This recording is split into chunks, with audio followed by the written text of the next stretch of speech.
नमस्कार साथियों, मैं कुणाल आप सभी का संस्कृति आईएएस यूट्यूब चैनल पे स्वागत करता हूं। आज की वीडियो में हम लोग एक खास विषय पे बात करने वाले हैं, जहां पर बात हो रही है यूपीएससी सेंटर को राज्य में ना बनाने की। दरअसल मणिपुर सरकार चाहती है कि राज्य के अंदर मणिपुर में सेंटर को ना बनाया जाए यूपीएससी की परीक्षा के लिए, क्योंकि राज्य की स्थिति अभी भी बहुत अधिक ठीक नहीं है और परीक्षा बहुत ही महत्वपूर्ण है, खास है। और राज्य सरकार नहीं चाहती कि राज्य की गतिविधियों की वजह से, परिस्थितियों की वजह से पूरे देश में होने वाली इस परीक्षा में किसी भी प्रकार की खलल उत्पन्न हो।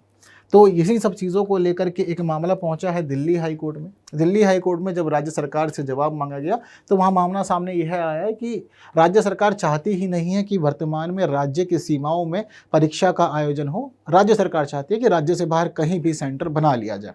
हाँ, अगर स्थितियों को और अधिक बेहतर बनाना है और यदि अभ्यर्थी चाहते हैं कि उनको दिक्कत परेशानी ना हो, तो ऐसी स्थिति में राज्य सरकार ने वित्तीय सहायता प्रदान करने का भी आश्वासन दे दिया है। ये महत्वपूर्ण है अपने आप में। तो क्यों मामला चर्चाओं में है, क्या स्थिति है, हर एक चीज़ पर डालते हैं नज़र और जानते समझते हुए बढ़ते हैं आगे। एक प्रश्न यदि इस खंड से आपसे परीक्षा में पूछा जाएगा तो कुछ इस रूप में पूछा जाएगा, तो अपना आंसर जल्दी से कमेंट कर दीजिए यदि आपको पता है चीज़ें। वहीं अपने मेंस के नोट्स ज़रूर बना लीजिएगा, परीक्षा की दृष्टि से वह सब भी खास है। ये भी ध्यान रखिएगा कि यदि आपको आंसर नहीं पता तो वीडियो को अंत तक देखिए, हर एक चीज़ आप लोग जान जाएंगे।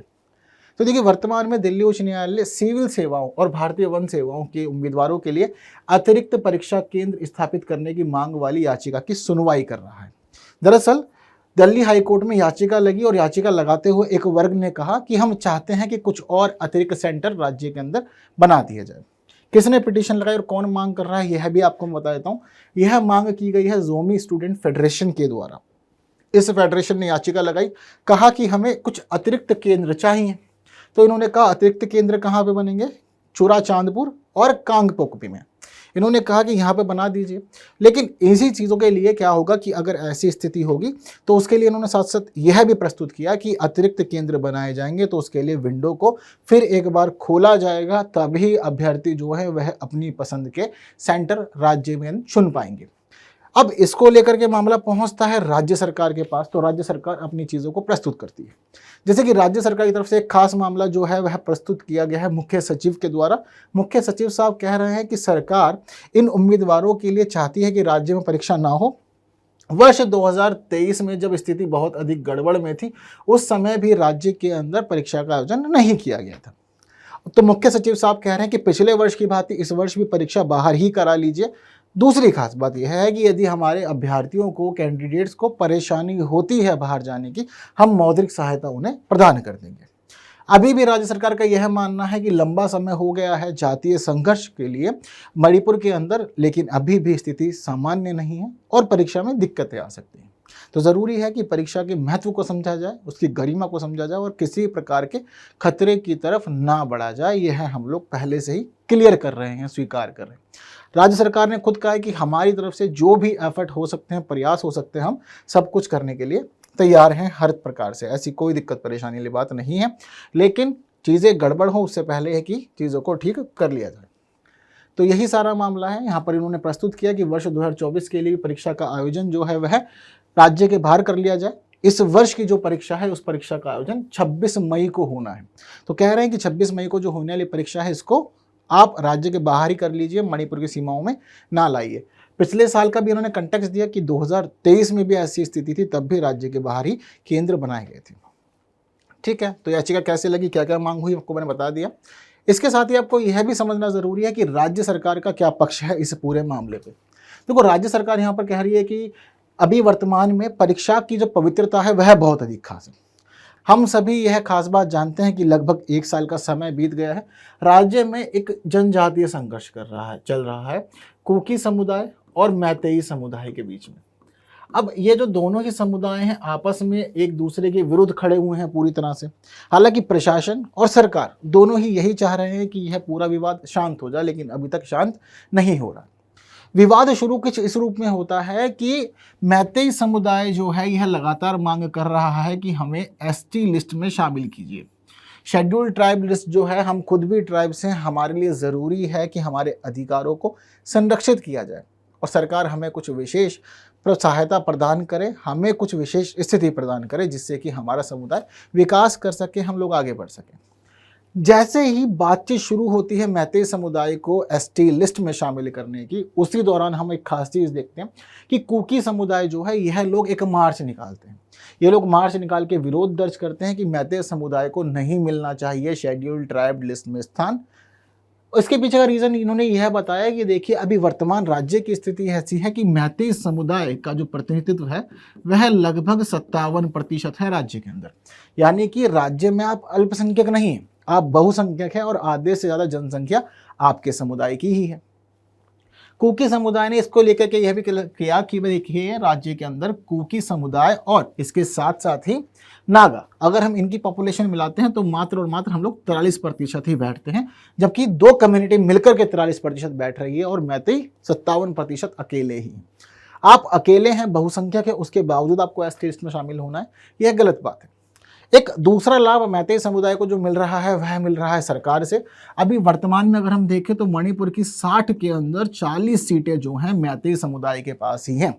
तो विधानसभा में भी इनका नियंत्रण अच्छा है, मुख्यमंत्री भी इसी समुदाय के हैं, तो चीज़ें अधिक पक्ष ले रही हैं मैतेई समुदाय का।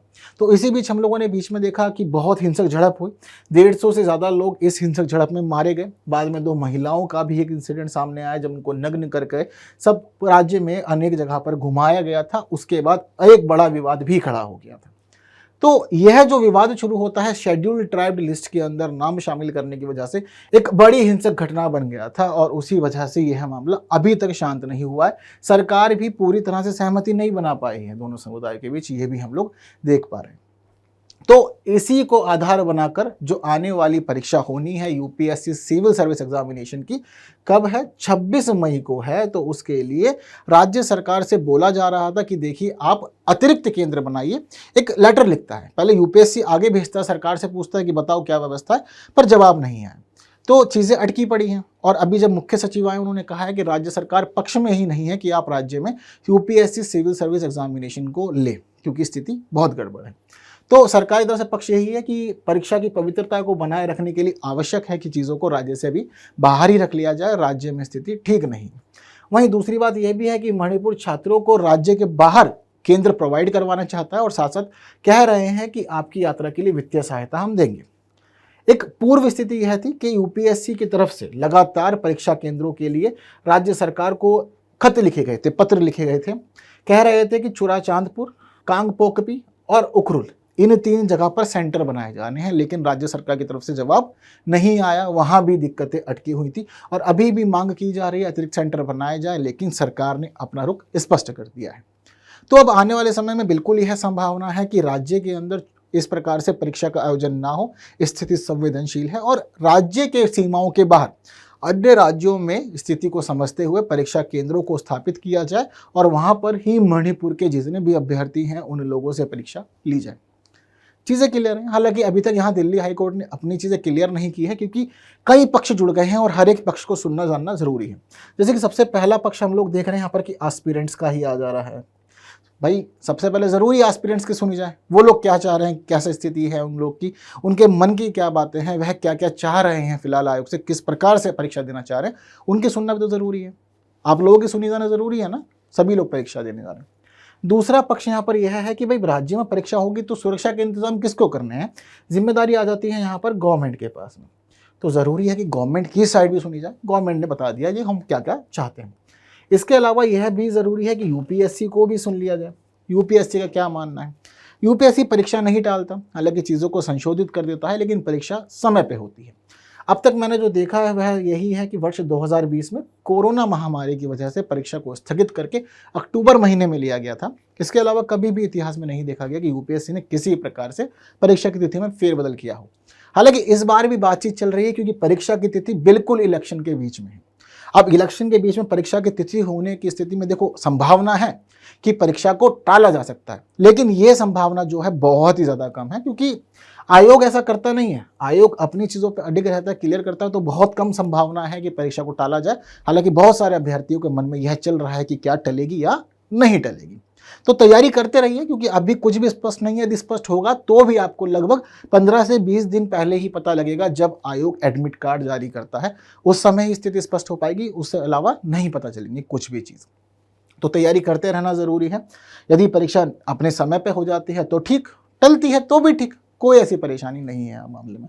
तो अभी हर एक पक्ष को सुनना, जानना, मामले को देखना ज़रूरी है। इसी वजह से अभी कोई अंतिम निर्णय नहीं आया, लेकिन बहुत अधिक संभावना यही है कि अब मणिपुर के अंदर सेंटर्स को नहीं बनाया जाएगा, आसपास वाले क्षेत्रों में बना करके ही परीक्षा ली जाएगी, स्थिति को समझते हुए।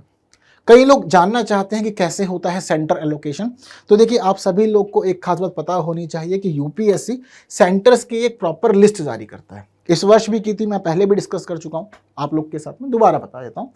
यूपीएससी बताता है कि प्रारंभिक परीक्षा कितनी जगह पर होगी भारत में, साथ साथ यह भी बताता है बाद में कि मेंस का एग्जाम कितने सेंटर्स पे होगा। हर एक चीज़ क्लियर की जाती है। अब बहुत सारे लोग सोचते हैं कि हम लोग को परेशानी ना हो, यानी कि बहुत अधिक भागदौड़ ना करनी पड़े, सेंटर नज़दीक से नज़दीक मिल जाए, ताकि परीक्षा की तिथि वाले दिन ही हम लोग अच्छे से पढ़ लिख के निकले, सेंटर में जाए, परीक्षा दें और समय से अपने रूम पे या अपने घर पे आ जाए, जो भी हम लोग का। तो यूपीएससी ने पैटर्न इसके लिए निर्धारित किया हुआ है, पहले आओ पहले पाओ।